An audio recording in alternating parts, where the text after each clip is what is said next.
তো প্রতিহিংসার বশবর্তী হয়ে নাম মুছে ফেলা যাবে, কাজ তো মুছে ফেলা যাবে না, এই হাসপাতাল তো মুছে ফেলা যাবে না। এই হাসপাতাল যতদিন থাকবে, যদি এটা আমাদের ধর্মমতের সদ্গায় জারিয়ার মধ্যে যদি পড়ে থাকে, দেশনেত্রী বেগম খালেদা জিয়া ওটার পুরস্কার পেতেই থাকে। আমি আলাদা কাছে আশা করবো আমি ওরা পুরস্কার পেতে থাকি। তো আমি চেষ্টা করেছিলাম। যাই হোক, তো আজকে আরেকটা জিনিস বলে যাই, একটা ছোট্ট একটা গল্প বলে শেষ করে দিই। হ্যাঁ, রংপুরে গেলাম বহুদিন আগে, দেশনেত্রী বেগম খালেদা জিয়া আমি। তো এর মধ্যে গেছি ওখানে, তো বক্তারা সব বক্তব্য শুনছে। তো আমি বক্তব্য দিয়ে এসে ম্যাডামের সামনে বসলাম। বসে অনেক বলে, ম্যাডাম এরপর তো আপনি বক্তব্য দিবেন, বক্তব্য দিকে সাবধানে দিয়ে। কেন, কি হয়েছে?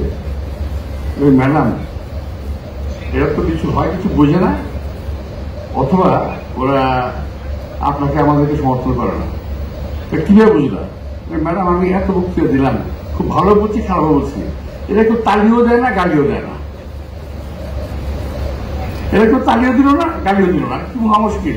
আমরা তো অডিয়েন্স দেখে বক্তব্য রাখি, তো আমার ফেস হিট করার চেষ্টা করি আমরা। আজকের আমার এখানে এসে মনে হলো যে আমার কয়েকজন রাজনৈতিক কর্মী ছাড়া তালে দেওয়ার কোনো পিছনে নাই। আমি অনেক খেয়াল করলাম যে আমার অনেক বক্তব্য রেখেছে এখানে, আমিও দিলাম। তো তখন মাথার ছেলে কথা বলতে হবে। তো আমি দেখলাম যে পিছন থেকে কেউ দাঁড়িয়ে না। তো এটা হলো কি জানো, এটা জানি এটা অভ্যাসে বার হতে পারে, কারণ দীর্ঘদিন অরাজনৈতিক প্র্যাকটিস চলাকালীন কারণে এটা হতে পারে। তো যাই হোক, আমি যারা নাকি এই কলেজের সঙ্গে সম্পৃক্ত, এই কলেজ থেকে যারা পড়াশোনা করে পাস করছে, আমি আশা করি তারা ভালো করবে আগামীতে। এবং যদি আমার কোনো সহযোগিতা কারো কখনো প্রয়োজন হয়, যে মির্জা আহসার সহযোগিতার প্রয়োজন, ইনশাআল্লাহ আমি প্রস্তুত আছি। এবং এই হসপিটাল এবং এই কলেজের ছাত্র ছাত্রীরা আমার সবাই সন্তান তুল্য। আমি তাদের সকলে ভবিষ্যৎ মঙ্গল কামনা করি এবং তারা যেন উত্তরোত্তর ভালো করে। আমার শুনে খুব ভালো লেগেছে যে এই কলেজ এখন ঢাকা মেডিকেল কলেজের সঙ্গে পাশাপাশি সমান্তরাল অবস্থান করছে, খুব ভালো লেগেছে।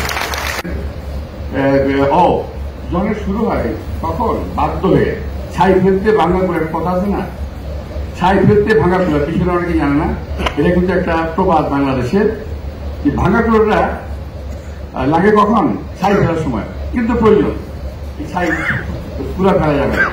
তো এই মুহূর্তে হসপিটালটা অনেক ওইরকম, করোনার সময় যখন কোনো হসপিটাল চিকিৎসা দিচ্ছে না, এই মুহূর্তে হসপিটাল তখন চিকিৎসা দিয়েছিল। এবং এই মুহূর্তে হসপিটালের ওই সময়কার ডাক্তারদেরকে আমি অত্যন্ত, যারা ছিল তাদের অত্যন্ত কৃতজ্ঞ। এই মুহূর্তে হসপিটাল কিন্তু তখন প্রচার এবং প্রসার তখনই লাভ করেছে মুহূর্তে হসপিটাল, এই করোনার সময় শুরু হয়েছে। যাই হোক, আমি সবাইকে আয়োজকদের ধন্যবাদ জানাচ্ছি, কষ্ট করে যারা ভিডিও সংগ্রহ করেছেন তাদেরকে ধন্যবাদ জানাচ্ছি, যারা কষ্ট করে অপেক্ষা করছ তাদেরকে ধন্যবাদ জানাচ্ছি। এবং আমি আশা করি অসম্পূর্ণ কাজ যেটা মেডিকেল কলেজ হসপিটাল কিংবা মেডিকেল রয়ে গেছে, ইনশাল্লাহ গভর্নমেন্ট যেই আসুক, এটা কোনো বিষয় না, গভর্নমেন্ট যেই আসুক, যেহেতু আওয়ামী লীগ আসার কোনো চান্স নাই, যেই আসুক আমি আশা করব সেই গভর্নমেন্টের কাছ থেকে আমি কাজটা আদায় করে নিতে পারবো, কোনো সমস্যা হবে না। এই হসপিটাল থেকে একটি পূর্ণাঙ্গ হসপিটাল, এই কলেজটি একটি পূর্ণাঙ্গ কলেজ হিসেবে আমরা প্রতিষ্ঠিত করতে চাই বাংলাদেশের মানুষকে, পরবর্তী পর্যায়ে বিশ্বের মানুষ যাতে এই কলেজের অবস্থান নেয় সেই চেষ্টা আমরা করব। সবাইকে আন্তরিক শুভেচ্ছা এবং ধন্যবাদ। আমরা যেন লাঞ্চটা গ্রহণ করে আমরা যেন সকলের অবস্থা পুরস্কার যেটা দেওয়া হচ্ছে সেটা ক্যারি করবেন। চেষ্টা